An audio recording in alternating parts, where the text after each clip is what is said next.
Olá pessoal, professor Diego Chavarria e essa é a segunda parte da nossa aula sobre política fiscal. Nessa segunda parte da aula, nós vamos falar um pouco sobre a estrutura de gastos do governo. E é importante que se coloque que essa estrutura de gastos nós estamos vendo o governo federal, porque essa estrutura muda se nós formos para o estado, por exemplo, o estado do Rio Grande do Sul, e para os municípios, por exemplo, o município de Porto Alegre e o município de Canoas, município de Alvorada. Então estamos vendo o macro, estamos vendo a estrutura de gastos do Brasil. E nós vamos ver que, sob diversos aspectos, o problema e também as soluções em termos dos gastos do Brasil, eles estão na forma como esse gasto é feito. Primeiro ponto importante para se colocar é que a maior parte dos gastos do governo federal essencialmente está nos juros e amortizações da dívida. Quase 40% do orçamento federal está colocado em termos de juro e amortização da dívida pública.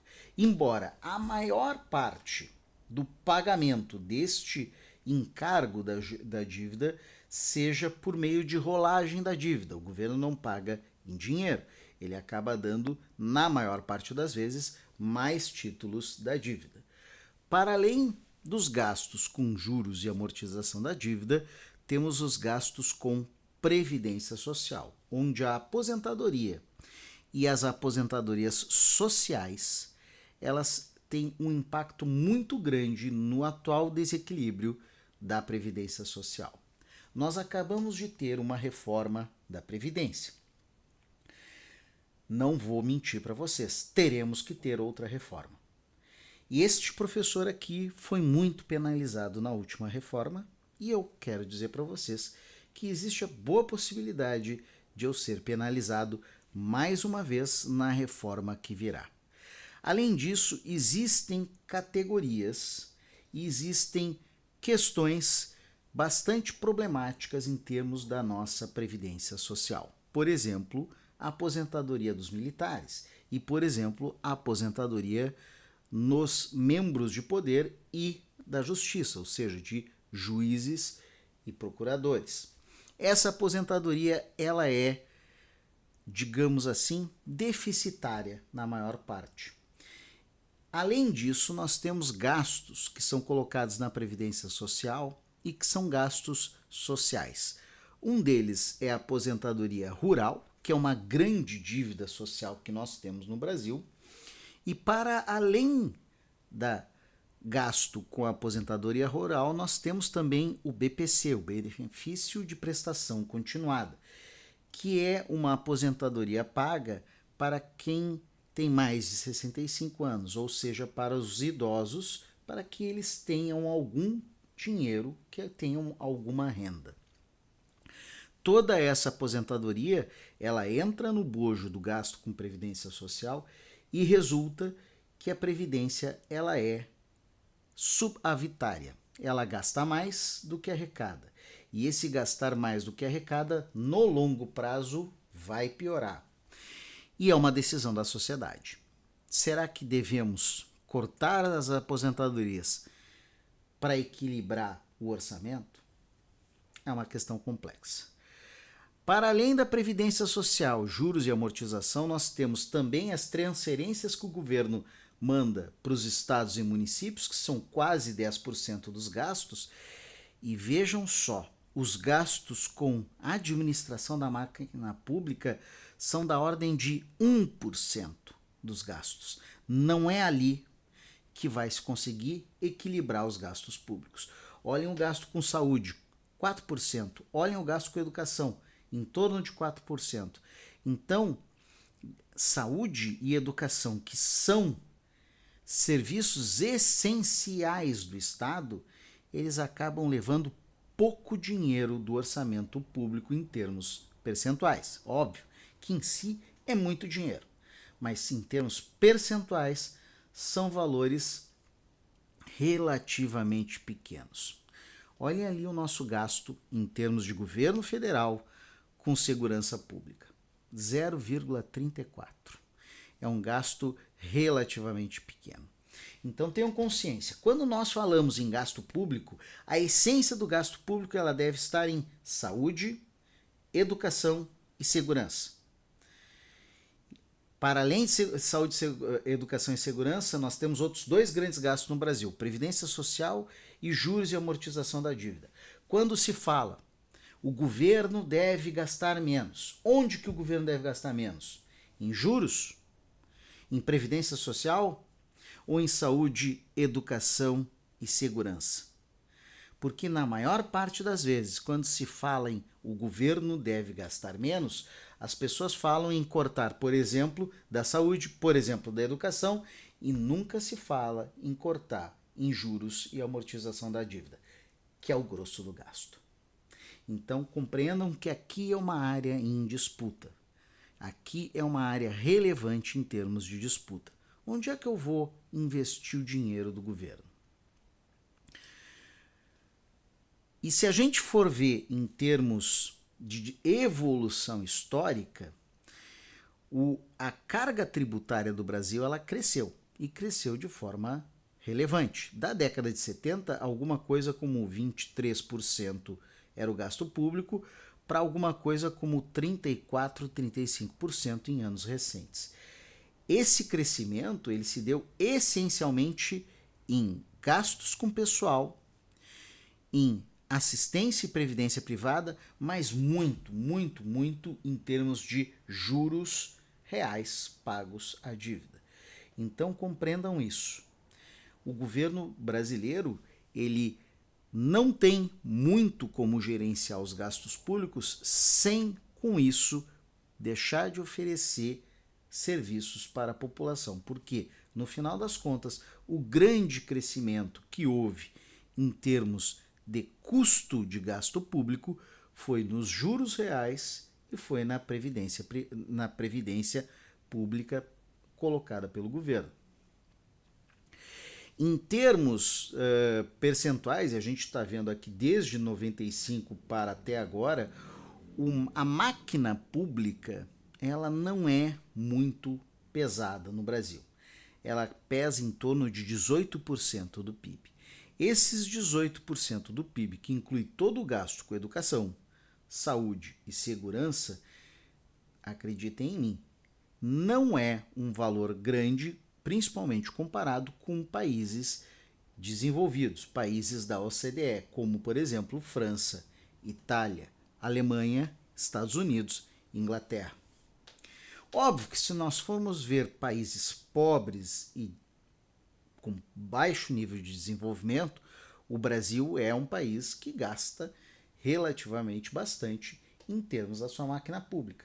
Mas 18% do gasto ele está em linha com países de renda média, renda alta, que são países com o qual o Brasil deve se comparar.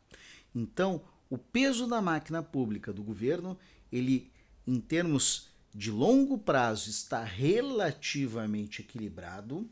E além de estar relativamente equilibrado, está equilibrado num patamar que não é problemático em si. Da mesma forma, muito se fala em gasto do funcionalismo, mas sob diversos aspectos, o gasto do funcionalismo está relativamente equilibrado. É interessante colocar que existem ciclos econômicos. Ao longo do ciclo entre 2000 e 2015, houve um aumento do gasto percentual com funcionalismo. Esse aumento do gasto percentual com funcionalismo, ele resultou de uma orientação política do governo que dava maior valor ao serviço público. E sim, é uma decisão política, uma decisão da sociedade. De 2016 até 2022, houve uma redução do gasto com funcionalismo, o que resultou numa redução do gasto com, por exemplo, educação, com, por exemplo, segurança e com, por exemplo, saúde. E isso vai de uma visão política, de uma orientação política.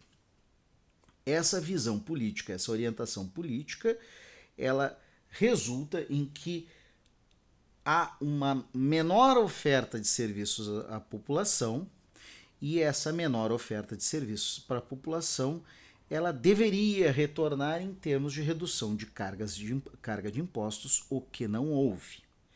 Então, por que não houve? Porque, na realidade, a essência dos gastos públicos brasileiros está, novamente, juros e previdência, que são questões que se tem muito pouca flexibilidade de decisão. Na realidade, se nós formos ver em termos de futuro, diversos economistas alertam que o governo federal vai ficar sem margem para decisão nos próximos anos. Ou seja, aquelas despesas que são obrigatórias, elas vão crescer tanto que o governo simplesmente não vai poder decidir onde mais gastar. Tudo já vai estar empenhado para aquilo que é obrigatório. E o que é obrigatório? Nossa Constituição garante um gasto mínimo em saúde e garante um gasto mínimo em educação.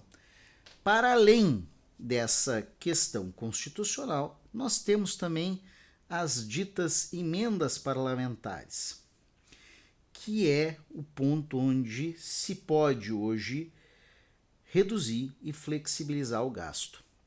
Isso é complexo, por quê? Sob diversos aspectos, existe um valor em termos das emendas parlamentares. O Congresso, inclusive, chama de orçamento cidadão. Por quê?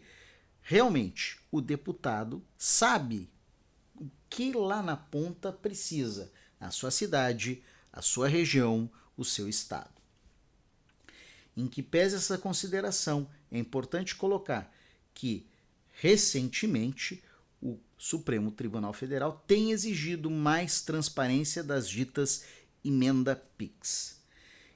E é um ponto de grande discussão hoje na economia. Afinal, devemos ter um orçamento que está mais na mão do Congresso ou um orçamento que é de execução exclusiva do Executivo? Esse professor aqui acredita que existe valor em deixar parte do orçamento sob gestão do Congresso, apesar de, obviamente, certos índices de eficiência do gasto público reduzirem dessa forma. Uma outra questão que é importante que se coloque é que o governo federal ele transfere muitos valores para estados e municípios. E, além disso, ele transfere valor para estados e municípios com menor renda a partir de valores que são arrecadados em estados de maior renda. O nosso estado aqui do Rio Grande do Sul é um estado que, historicamente, arrecada mais do que recebe do governo federal. Isso não é ruim, porque um dos objetivos da nossa sociedade é conseguir fazer um equilíbrio em termos de desenvolvimento do Brasil. Esse equilíbrio no desenvolvimento do Brasil, ele deve ser pensado em termos de longo prazo. Ou seja, esse longo prazo o Brasil vai buscando que todas as regiões tenham mais ou menos o mesmo nível de desenvolvimento. Tanto é isso que a gente pode dizer que a região mais dinâmica hoje em termos de crescimento no Brasil está no Centro-Oeste, que era uma região pobre, muito pobre em anos recentes. Portanto, existem momentos de crescimento e de redução de crescimento em determinadas regiões. Nesse momento em que o Rio Grande do Sul sofreu com as enchentes, foi muito bom nós termos a possibilidade de ter o apoio financeiro da União.